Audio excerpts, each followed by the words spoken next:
Hello to all of you. You all are welcomed on the channel. Let's explore radiation. तो अब अपन शुरू करेंगे topic that is X-ray production.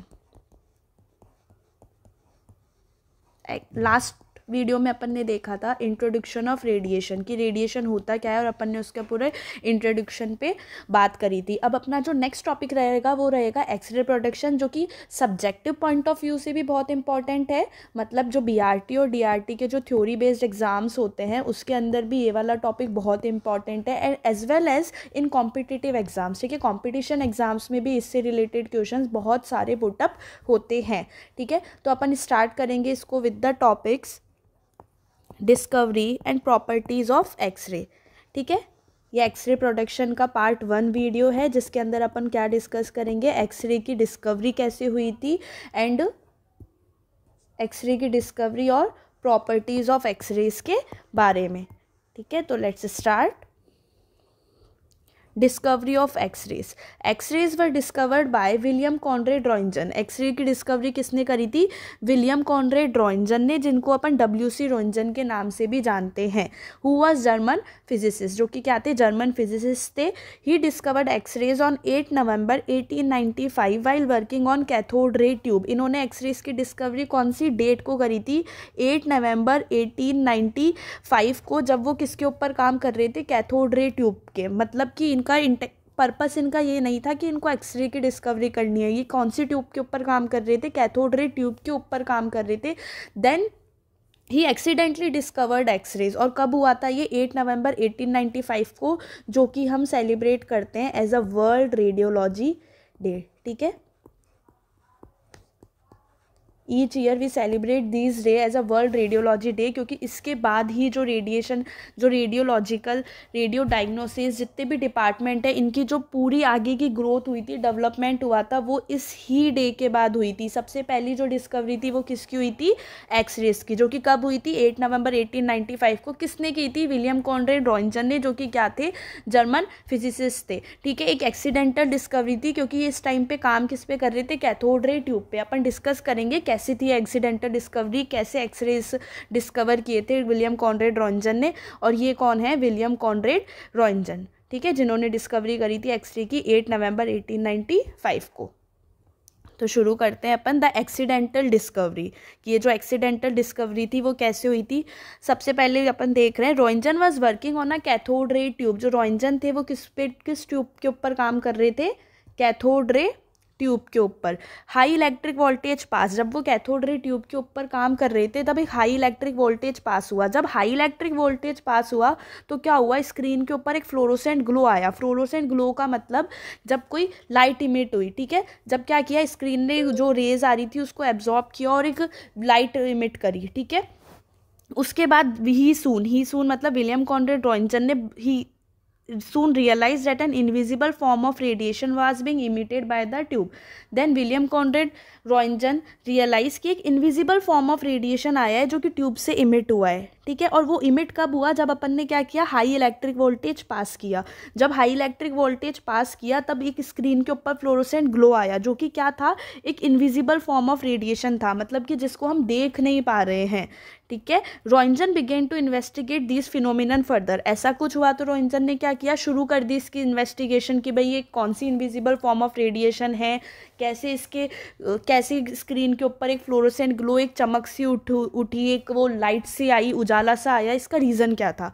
तो इन्होंने क्या किया? इन्वेस्टिगेशन के दौरान he place various objects in the path of radiation and observe the resulting image on the fluorescent screen. इन्होंने क्या किया? मतलब ये तो मान लो, ये तो क्या हो गया अपना कैथोड रे ट्यूब हो गई, और ये क्या हो गई? अपनी स्क्रीन हो गई. ठीक है, और ये क्या हो गई? अपनी कैथोड रे ट्यूब हो गई. अब इन्होंने क्या किया? He place various objects in the path of radiation. इन्होंने क्या किया? इन पे बहुत सारे ऑब्जेक्ट्स रख दिए. ये जो पूरा पाथ है, इसका पाथ का मतलब जो रास्ता है ट्यूब से स्क्रीन तक जाने का. ठीक है, इस रास्ते में इसने क्या कर दिए? ऑब्जेक्ट्स रख दिए. और इन्होंने क्या ऑब्जर्व किया? And observe the resulting image on the fluorescent screen. मतलब इतने सारे ऑब्जेक्ट रास्ते में रखने के बाद भी जब इन्होंने हाई इलेक्ट्रिक वोल्टेज पास किया ट्यूब पे, तो अभी भी फ्लोरोसेंट ग्लो आ रहा है स्क्रीन के ऊपर। तब इन्हें क्या पता पड़ा कि भाई ये रेस तो क्या है, पेनिट्रेटिंग है, ठीक है। क्योंकि अगर ये रेस पेनिट्रेटिंग नहीं होती, अगर रेस पेनिट्रेटिंग नहीं होती तो क्या होता है, इन ऑब्जेक्ट्स के कारण ये रेस यहीं रुक जाती है, ऑब्जेक्ट्स इनको एब्जॉर्ब कर लेते। लेकिन इन्होंने क्या देखा कि ये जो रेज है वो तो पेनिट्रेट होती गई, सारी ऑब्जेक्ट्स को इन्होंने क्या कर दिया, पार कर दिया, पेनिट्रेट कर दिया, और स्क्रीन के ऊपर फिर से फ्लोरोसेंट ग्लो आ गया। तब इनको ये पता पड़ा कि ये जो रेज है ये पेनिट्रेटिंग भी है। That time he did not know what the rays were, so he called them X-ray, ठीक है। उस टाइम पे उनको नहीं पता था कि ये रेस क्या है, कैसी है, कौन सी है, तो इन्होंने इसको क्या नाम दे दिया, X rays, because X is use to indicate the unknown quantity. क्योंकि जो एक्स था वो क्यों यूज़ आता था, अननोन क्वांटिटी को इंडिकेट करने के लिए। जब भी हम कोई मैथमेटिकल प्रॉब्लम वगैरह सॉल्व करते थे तो अपन नहीं लिख देते थे let's assume x, let's suppose x, कि भाई जिसका भी अपन को मान निकालना है, जिसकी भी वैल्यू निकालनी है, उसको अपन क्या कर देते थे कि एक्स मान लेते थे। इसी बेसिस पे इन्होंने क्या किया, अननोन क्वांटिटी थी, इन्हें पता नहीं था इस रेस को क्या बोलते हैं, तो इन्होंने इसको क्या नाम दे दिया, एक्स, ठीक है। तो ऐसे एक्स रेस का नाम एक्स रेस पड़ा। Got it. तो समझ में आया एक्सीडेंटल डिस्कवरी क्या थी। इस दौरान ये क्या कर रहे थे, रोइंजन वर्क कर रहे थे कैथोड रे ट्यूब के ऊपर। ट्यूब पे जब हाई इलेक्ट्रिक वोल्टेज पास हुआ तब एक फ्लोरोसेंट ग्लो आया स्क्रीन के ऊपर। उन्होंने रियलाइज़ किया कि ये जो ग्लो आ रहा है, जो ट्यूब से इमिट हुआ है, वो इनविजिबल फॉर्म ऑफ रेडिएशन है। तो इन्होंने इसकी इन्वेस्टिगेशन शुरू करी। जब इन्होंने इन्वेस्टिगेशन शुरू करी तो इन्होंने क्या किया, ट्यूब और स्क्रीन के रास्ते में बहुत सारे ऑब्जेक्ट्स लगा दिए। तब इन्हें लेकिन क्या हुआ, एक्सरेज ने क्या किया कि उन ऑब्जेक्ट्स को भी पेनिट्रेट करके स्क्रीन तक पहुंच गई। तब रोइंजन सर को पता पड़ा कि ये क्या है, कि जो रेज है वो पेनिट्रेटिंग है, ठीक है। उसके बाद इन्हें नहीं पता था रेस कैसी है, क्या है, तो इन्होंने इसको क्या नाम दे दिया, X, that is X rays, ठीक है। Got it. समझ में आया एक्सीडेंटल डिस्कवरी कैसे हुई, किसने करी और कब हुई। नेक्स्ट पे अपन चलते हैं, द फर्स्ट एक्सरे इमेज। जो फर्स्ट एक्सरे इमेज थी वो कब ली गई थी। Roentgen took first X-ray of his wife's hand, ठीक है। रोइंजन ने जो पहला एक्सरे लिया था वो अपनी वाइफ के हैंड का लिया था। और कब लिया था, दिसंबर 22, 1895। मतलब एक्सरे की डिस्कवरी तो कब हो गई थी, 8 नवंबर 1895 को, ठीक है, एक्सरे की डिस्कवरी हो गई थी। लेकिन जो फर्स्ट एक्सरे लिया था वो कब लिया था, 22 दिसंबर 1895 को। और पहला एक्सरे इन्होंने किसका लिया था, अपनी वाइफ की ही हैंड का लिया था, ठीक है। वाइफ की हैंड का एक्सरे लिया था और इनके वाइफ का नाम क्या था, एना बर्थ लुडविग, ठीक है। ये इनकी वाइफ का नाम था, इधर लिख देती हूँ, एना बर्थ लुडविग, ठीक है। ये इनकी वाइफ का नाम था, एना बर्थ लुडविग। इन्होंने एक्सरे लिया था हैंड का सबसे पहले। मतलब अगर अपन से कोई पूछे कंपटीशन एग्जाम में कि सबसे पहला जो एक्सरे था वो कौन से पार्ट का हुआ था, तो किसका हुआ था, हैंड का। कब हुआ था, 22 दिसंबर 1895 को, ठीक है। And it mark the new beginning in medical imaging, ठीक है। और इसके बाद से क्या हो गई, एक नई शुरुआत हुई मेडिकल इमेजिंग में, ठीक है। इसके बाद ही हमें एक डायग्नोसिस वाला ये आया, अगर किसी के कोई डिजीज़ है तो हम इन्हें इस तरीके से डायग्नोस कर सकते हैं। एक्सरे के दौरान हमारी जो ऑर्गन होगा उसकी इंटरनल इमेज हमें मिल सकती है, ठीक है। और किसी मेथड से तो हम नहीं देख पा रहे ना, ठीक है, क्लियर है। नेक्स्ट है नोबेल प्राइज। रोइंजन, विलियम कॉनरेड रोइंजन को अपनी इस आउटस्टैंडिंग डिस्कवरी के लिए नोबेल प्राइज कब मिला, ये भी कंपटीशन एग्जाम में आने वाला क्वेश्चन है। Roentgen was awarded the first Nobel prize in physics in 1901 for his outstanding discovery of X rays. Roentgen को अपना फर्स्ट नोबेल प्राइज कब मिला, 1901 में, 1901 के अंदर मिला, for his outstanding discovery of X-rays, ठीक है। तो यहाँ पे अपन ने पूरी डिस्कवरी ऑफ एक्सरेज डिस्कस कर ली है। अगर किसी को नोट्स भी, अगर सब्जेक्टिव वाला भी करना है तो भी आई थिंक ये नोट्स, अगर आप इस नोट्स के अकॉर्डिंग, अगर एक्सरे प्रोडक्शन है तो आप ऐसे इस नोट्स के अकॉर्डिंग चलते जाना कि भाई सबसे पहले डिस्कवरी ऑफ एक्सरे लिखी, समझ में आपको आई गई डिस्कवरी ऑफ एक्सरे किसने करी थी, अपन फिर से रिवाइज कर लेते हैं। विलियम कॉनरेड रॉन्जन ने करी थी, जो कि जर्मन फिजिसिस्ट थे। कब करी थी? 8 नवंबर 1895 को, जब वो कैथोड रे ट्यूब पे वर्क कर रहे थे। ये एक एक्सीडेंटल डिस्कवरी थी कि भाई जब हाई इलेक्ट्रिक वोल्टेज पास हुई तो स्क्रीन पे फ्लोरोसेंट ग्लो आ गया। उसके बाद उन्होंने रियलाइज़ किया कि ये तो एक इनविजिबल फॉर्म है रेडिएशन का, जो कि ट्यूब से इमिट हुई। उसके बाद इन्होंने इस पर इन्वेस्टिगेशन शुरू करी। तो इन्होंने बहुत सारे ऑब्जेक्ट्स रख दिए रास्ते में, लेकिन फिर भी इन्हें पता पड़ा कि भाई अभी भी ग्लो आ रहा है स्क्रीन पे, तो मतलब ये रेस क्या है? पेनिट्रेटिंग है। उस टाइम पे इन्हें नहीं पता था ये रेस कैसी है, क्या है, तो इन्होंने इसको क्या नाम दे दिया? X rays. ठीक है, ये कौन है? अपने विलियम कॉनरेड रॉन्जन। उसके बाद हमने देखा कि फर्स्ट एक्सरे इमेज किसकी हुई? उन्होंने अपने वाइफ के हैंड की फर्स्ट एक्सरे इमेज ली थी। कब ली थी? दिसंबर 22, 1895 को। इनकी वाइफ का नाम क्या था? Anna Bertha Ludwig. And it mark the new beginning in medical imaging. Nobel prize कब मिला था इनको अपनी outstanding discovery of X rays के लिए? Date in 1901। ठीक है, क्लियर है? आई थिंक नोट्स भी अगर आप ऐसे लिखोगे तो आई थिंक इनफ है ना? बहुत अच्छे से ही मैंने ऐसे लिख रखे हैं। अगर किसी को नोट्स की PDF चाहिए तो प्लीज़ लेट मी नो। ठीक है, प्रॉपर्टीज़ ऑफ एक्सरे। नेक्स्ट अपन डिस्कवरी ऑफ एक्सरे हो गए, अपन एक्सरे प्रोडक्शन पढ़ रहे हैं। अपना पहला पॉइंट क्या लिखोगे? एक्सरे प्रोडक्शन अगर आप लिख रहे हो तो सबसे पहला पॉइंट हो गया अपना डिस्कवरी ऑफ एक्सरे। ठीक है, डिस्कवरी डन हो गई। अब अपन शुरू करते हैं क्या? प्रॉपर्टीज़ ऑफ एक्सरे की। जो एक्सरे है उसकी प्रॉपर्टीज़ क्या क्या है। ठीक है, सेकंड पॉइंट अपन शुरू करते हैं, properties of X-ray. Properties of X-rays अपन डिस्कस करते हैं। सबसे पहली प्रॉपर्टी है X-rays are electromagnetic radiation of shorter wavelength. जब अपन ने प्रीवियस वीडियो देखी थी तभी अपन ने देख लिया था एक्सरेज क्या है, इलेक्ट्रोमैग्नेटिक रेडिएशन है शॉर्टर वेवलेंथ की। मैंने बताया था लॉन्गर वेवलेंथ के अंदर कौन सी चली गई थी? नॉन आयनाइजिंग वाली। आयनाइजिंग वाली में कौन से आ गए थे? शॉर्टर वेवलेंथ वाले, जो कि एक्सरेज और गामा रेज हो गए थे, और जो कि दोनों ही पेनिट्रेटिंग होती है। ठीक है, अभी अपन ने देख लिया पेनिट्रेटिंग होती है, इसकी डिस्कवरी भी कैसे हुई थी। X-rays are electromagnetic radiation of shorter wavelength, और इनकी वेवलेंथ कितनी होती है? 0.1 to 10 नैनोमीटर। ठीक है, 0.1 to 10 nanometre. They travel in straight line with a velocity equal to light. जो एक्सरेज होगी वो हमेशा कैसे ट्रैवल करती है बेटा? स्ट्रेट लाइन में ट्रैवल करती है विथ अ वेलोसिटी कितनी हो जाएगी? Equal to light. मतलब लाइट की वेलोसिटी कितनी हो जाती है? 3 × 10⁸ मीटर पर सेकेंड। इतनी ही वेलोसिटी किसकी है? एक्सरेज की। और कैसे ट्रैवल कर रही है? स्ट्रेट लाइन के अंदर। X-rays are not influenced by electric and magnetic field. जो एक्सरे होगी उस पर इलेक्ट्रिक और मैग्नेटिक फील्ड से मतलब ये कोई डिफ्लेक्ट नहीं हो रही है। मतलब एक्सरे यूँ जा रही है, अब ऐसा नहीं कि इलेक्ट्रिक और मैग्नेटिक फील्ड की वजह से ये इन्फ्लुएंस हो जाएगी, नहीं, इलेक्ट्रिक और मैग्नेटिक फील्ड का ये खुद पे कोई इफेक्ट नहीं पड़ने दे रही है। X-rays penetrate through substances that are opaque to visible light. X-rays क्या करेगी? उन सब्सटेंसेस से पेनिट्रेट कर लेगी। पेनिट्रेट का मतलब आर पार हो जाएगी। किन सब्सटेंसेस से? That are opaque to visible light, जो कि क्या है? विजिबल लाइट के ओपेक है। ओपेक टू विजिबल लाइट का मतलब क्या हो जाएगा?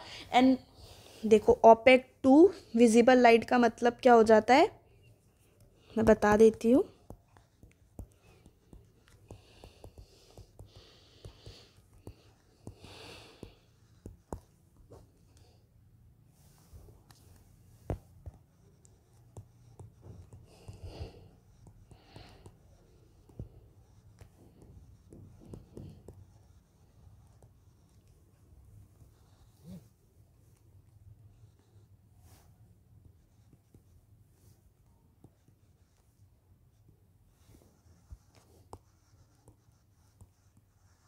ठीक है, ओपेक टू विजिबल लाइट का मतलब हो गया वो ऑब्जेक्ट जो कि क्या कर रहा है? लाइट को खुद से पास नहीं होने दे रहा है। ठीक है, अलाउ नहीं कर रहा है कि जो लाइट है वो उसके थ्रू पास हो। तो X-rays are penetrate through substances that are opaque to visible light.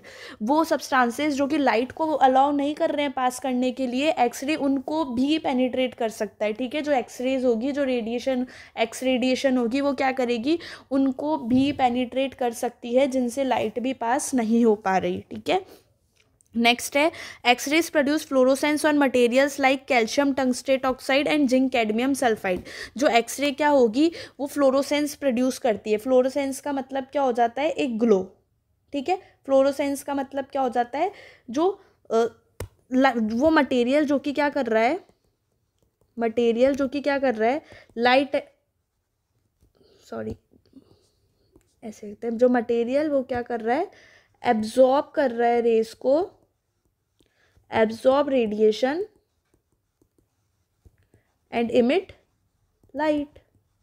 ठीक है, ये क्या, इसका मतलब क्या हो गया, फ्लोरोसेंस। मतलब वो मटेरियल जो कि क्या कर रहे हैं, एब्जॉर्ब कर रहे हैं रेडिएशन को और इमिट कर रहे हैं। कैसी लाइट इमिट करते हैं बेटा, विजिबल लाइट इमिट करते हैं। विलियम कॉनरेड रॉन्टगन तभी तो देख पाए थे कि भाई लाइट तो विजिबल थी। ठीक है, एक्सरे प्रोड्यूस फ्लोरोसेंस, जो एक्सरेज होती है वो फ्लोरोसेंस प्रोड्यूस करती है। कौन से मटेरियल्स पे, मतलब कौन से मटेरियल हैं जो कि रेडिएशन को एब्जॉर्ब करके लाइट, विजिबल लाइट इमिट करेंगे, कौन से हैं वो, calcium tungstate oxide and zinc cadmium sulphide. ठीक है, क्लियर है। जो ऐसे मटेरियल होंगे वो क्या करेंगे, ऐसे मटेरियल होंगे वो क्या करेंगे, फ्लोरोसेंस प्रोड्यूस करेंगे। फ्लोरोसेंस प्रोड्यूस करेंगे, इसका मतलब क्या हो गया कि ये मटेरियल रेडिएशन को एब्जॉर्ब करके विजिबल लाइट को इमिट करने की कैपेबिलिटी रखेंगे। ठीक है, नेक्स्ट पॉइंट है, X-rays affect the photographic film and form latent image. X-ray क्या करेगी, एक्सरेज क्या करेंगे, जो फोटोग्राफिक फिल्म होती है उसको अफेक्ट करेंगे और लेटेंट इमेज बनाएंगे। लेटेंट इमेज कौन सी हो जाती है बेटा, लेटेंट इमेज हो जाती है इनविजिबल इमेज। ठीक है, जो कि एक्सपोजर ऑफ लाइट के कारण आई है। ठीक है, मतलब लाइट का एक्सपोजर हुआ, जब लाइट का एक्सपोजर हुआ फोटोग्राफिक फिल्म के ऊपर,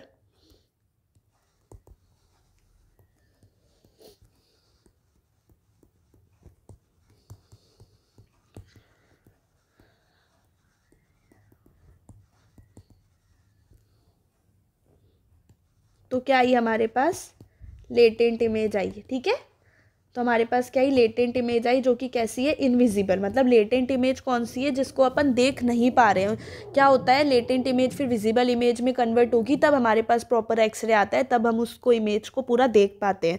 ठीक है, तो एक्सरे क्या कर रही है, फोटोग्राफिक फिल्म को अफेक्ट कर रही है और लेटेंट इमेज का फॉर्मेशन कर रही है। X-rays produce ionisation and excitation in the medium. X-ray क्या करती है, आयनाइजेशन और एक्साइटेशन प्रोड्यूस करती है मीडियम के अंदर। तो देखो, आयनाइजेशन का मतलब क्या हो जाता है, आयनाइजेशन का मतलब क्या हो जाएगा, removal of electron from an atom. ठीक है, ये कैपेबिलिटी भी है अपने एक्सरेज के पास। और एक्साइटेशन, एक्साइटेशन का मतलब क्या हो जाता है कि जब इलेक्ट्रॉन्स जो है वो क्या कर रहे हैं, लोअर एनर्जी से या फिर लोअर एनर्जी शेल से हायर में जा रहे हैं, दैट्स कॉल्ड एक्साइटेशन। ठीक है, हायर एनर्जी शेल्स में जा रहे हैं, ये क्या हो जाएगा, एक्साइटेशन। जब भी कोई इलेक्ट्रॉन जैसे कि के से एल में जा रहा है, एल से एम में जा रहा है, तो वो तो क्या हो जाता है, एक्साइटेशन। और आयनाइजेशन का मतलब क्या हो जाता है, जब कोई इलेक्ट्रॉन एटम से रिमूव कर रहा है, दैट्स कॉल्ड आयनाइजेशन। तो आया समझ में, एक्सरे आयनाइजेशन और एक्साइटेशन करने की कैपेबिलिटी रखता है किसी भी मीडियम के अंदर। अब अपन को पता पड़ गया आयनाइजेशन और एक्साइटेशन क्या होता है। नेक्स्ट अपन देखते हैं, X-rays can have biological affect in living organism. जो एक्सरेज होते हैं उनमें बायोलॉजिकल इफेक्ट्स भी प्रोड्यूस कर सकते हैं वो लिविंग ऑर्गेनिज्म में। The cells can be either damage और किल ड्यू टू एक्सरे एक्सपोजर। मतलब एक्सरेज, जब मैंने लास्ट में आपको इंट्रोड्यूस करवाया था, मैंने एक बेसिक डिफरेंस बताया था आयनाइजिंग और नॉन आयनाइजिंग में, कि आयनाइजेशन क्या कैपेबिलिटी रखती है कि वो हमारे लिविंग ऑर्गेनिज्म के अंदर सेल को क्या कर सकती है, डैमेज भी कर सकती है और डिस्ट्रॉय भी कर सकती है। बस यही कह रहा है कि एक्सरेज क्या है, biological affects. X-rays can have biological affects in living organism. X-rays क्या कर सकती है, हमारे लिविंग ऑर्गेनिज्म, मतलब हमारे अंदर जो भी लिविंग ऑर्गेनिज्म है उनके अंदर बायोलॉजिकल इफेक्ट्स प्रोड्यूस कर सकती है, जिस वजह से क्या होगा, जो सेल्स डैमेज भी हो सकती है और किल्ड भी हो सकती है एक्सरे एक्सपोजर के कारण। मतलब कि जो रेडिएशन आ रही है वो क्या कर रही है, बायोलॉजिकल इफेक्ट्स प्रोड्यूस कर रही है, जिसके कारण जो सेल्स है वो डैमेज भी हो सकती है और डिस्ट्रॉय भी हो सकती है या फिर किल भी हो सकती है। मतलब एक्सरेज कैपेबिलिटी रखता है हमारी बॉडी के अंदर के सेल्स को बदलने में, ठीक है, उसको डैमेज करने में, उसको किल करने में, हमारे डीएनए पे भी अटैक कर सकता है। ठीक है, that's why X-rays are harmful. इसकी इस क्वालिटी के कारण, इसकी इसी क्वालिटी के कारण हम एक्सरेज और ये जो आयनाइजिंग रेडिएशन वगैरह होती है इनको हार्मफुल मानते हैं, क्योंकि इनके पास ये कैपेबिलिटी भी होती है। क्योंकि ये क्या कर रहा है, लिविंग ऑर्गेनिज्म को पेनिट्रेट कर रहा है। पेनिट्रेट के दौरान जो बॉडी के अंदर हमारे सेल्स है उनको डैमेज और किल करने की कैपेबिलिटी भी रखता है कौन, एक्सरेज। नेक्स्ट और लास्ट इसकी जो प्रॉपर्टीज़ है, X-rays produce chemical changes in substance in certain substances. जो एक्सरेज होता है वो केमिकल चेंजेस भी प्रोड्यूस करने की कैपेबिलिटी रखता है कुछ एक सब्सटेंसेस में। सर्टेन सब्सटेंसेस का मतलब क्या हो जाता है कि जो पर्टिकुलरली, मतलब कि अगर मैं सर्टेन वर्ड की बात करूँ तो सर्टेन वर्ड का मतलब क्या हो जाता है, completely sure without any doubts. ठीक है, मतलब कि उस कोई डाउट नहीं है कि भाई एक्सरेज, कुछ सब्सटेंसेस तो ऐसे हैं जिसमें केमिकल चेंजेस प्रोड्यूस करेगा ही विदाउट एनी डाउट्स। ठीक है, मतलब कि होगा ही, मतलब सर्टेन कुछ सब्सटेंसेस ऐसे हैं जिसके अंदर भाई ये केमिकल चेंजेस प्रोड्यूस करेगा ही, डन है ये। ठीक है, इस लाइन का मतलब ये होता है X-rays produce chemical changes in certain substances. ठीक है, तो आप प्रॉपर्टीज़ ऑफ एक्सरेज भी नोट्स अगर आपको चाहिए तो ठीक है, ऐसे के ऐसे नोट्स हैं आपको मिल जाएंगे, आप बता देना जैसे अभी हो, कोई इशू नहीं है। बाकी अपन ने प्रॉपर प्रॉपर्टीज़ ऑफ एक्सरेज पढ़ ली है। पहला अपन ने पढ़ा कि एक्सरेज इलेक्ट्रोमैग्नेटिक रेडिएशन है जिसकी शॉर्टर वेवलेंथ है 0.1 से 10 नैनोमीटर। ठीक है, 1 नैनोमीटर इज इक्वल, वो 1 metre is equal to 10⁻⁹ nanometre. ठीक है, नेक्स्ट अपन ने पढ़ा they travel in straight line, they travel in straight line with a velocity equal to light. ये स्ट्रेट लाइन में ट्रेवल करती है, वेलोसिटी कितनी रहती है इसकी, लाइट के equal, that is 3 × 10⁸ metre per second. Electric और मैग्नेटिक फील्ड से एक्सरे इन्फ्लुएंस नहीं होगी। एक्सरे पेनिट्रेट कर जाती है through a substance that are opaque to visible light. Opaque to visible light का मतलब भी अपन ने देख लिया था, जिससे क्या होगी, विजिबल लाइट, जो वो मटेरियल जो कि विजिबल लाइट को पेनिट्रेट करने के अलाउ नहीं करते, लेकिन एक्सरे उनसे भी पेनिट्रेट करने की कैपेबिलिटी रखती है। एक्सरेज फ्लोरोसेंस प्रोड्यूस करती है, एक्सरेज फ्लोरोसेंस प्रोड्यूस करती है ऑन मटेरियल्स जैसे कि calcium tungsten oxide and zinc cadmium sulphate. Fluorescence का मतलब मैंने बता दिया था, मटेरियल रेडिएशन को एब्जॉर्ब कर रहे हैं और light emit, visible light emit कर रहे हैं। ठीक है, एक्सरे क्या करती है, फोटोग्राफिक फिल्म को अफेक्ट करेगी और लेटेंट इमेज का फॉर्मेशन करेगी। लेटेंट इमेज मैंने बता दिया क्या होता है। ठीक है, लेटेंट इमेज अपन ने देखा था यहाँ पे ही, लाइट एक्सपोजर हुई फोटोग्राफिक फिल्म पे, अब जो इमेज आई हमारे पास क्या है, वो लेटेंट है, जो कि इनविजिबल इमेज है। ठीक है, एक्सरे क्या करेगी, आयनाइजेशन और एक्साइटेशन भी कर सकती है मीडियम के अंदर। आयनाइजेशन का मतलब इलेक्ट्रॉन का रिमूवल, एक्साइटेशन का मतलब इलेक्ट्रॉन जो है वो लोअर से हायर एनर्जी स्टेट में जा रहा है। ठीक है, एक्सरेज के पास कैपेबिलिटी है, biological affects can have, biological affects in living organism, मतलब इनके पास एक्सरे कैपेबिलिटी रखता है कि वो हमारे बॉडी के अंदर की सेल्स को डैमेज भी कर सकता है और किल्ड भी कर सकता है due to X-ray exposure. Next point अपन ने देखा कि जो एक्सरे है वो कुछ सब्सटेंसेस में केमिकल चेंजेस भी ला देता है। ठीक है, तो आई थिंक अब क्लियर हो चुका है एक्सरे प्रोडक्शन का जो पहला टॉपिक था अपना, that is discovery and properties of X-ray. ठीक है, discovery and properties of X-ray. अगर स्टिल किसी को कोई डाउट है तो वो पूछ सकता है। डिस्कवरी और प्रॉपर्टीज़ ऑफ एक्सरे पहला पार्ट था अपना एक्सरे प्रोडक्शन का, एक्सरे प्रोडक्शन वाले टॉपिक का पार्ट 1 है। पार्ट 2 में अपन डिस्कस करेंगे या तो एक्सरे ट्यूब को या फिर सीधा एक्सरे प्रोडक्शन ऑफ एक्सरे। ठीक है, या तो अपन देखेंगे पार्ट 2 में अपन पहले एक्सरे ट्यूब को डिफाइन कर लेंगे पूरा। ठीक है, पार्ट वाइज चलेंगे, ऐसे ऐसे करके आप इसी सीक्वेंस से चलोगे तो आप एक्सरे प्रोडक्शन का क्वेश्चन ऐसे कि ऐसे अगर 20 नंबर से भी आया है तो आप अच्छे से अटेम्प्ट कर सकते हो। और कॉम्पिटिशन एग्जाम में कोई भी MCQs है, अगर आपकी थ्योरी इस अकॉर्डिंग क्लियर है then you will get able to know the answer. ठीक है, okay, thank you so much for today.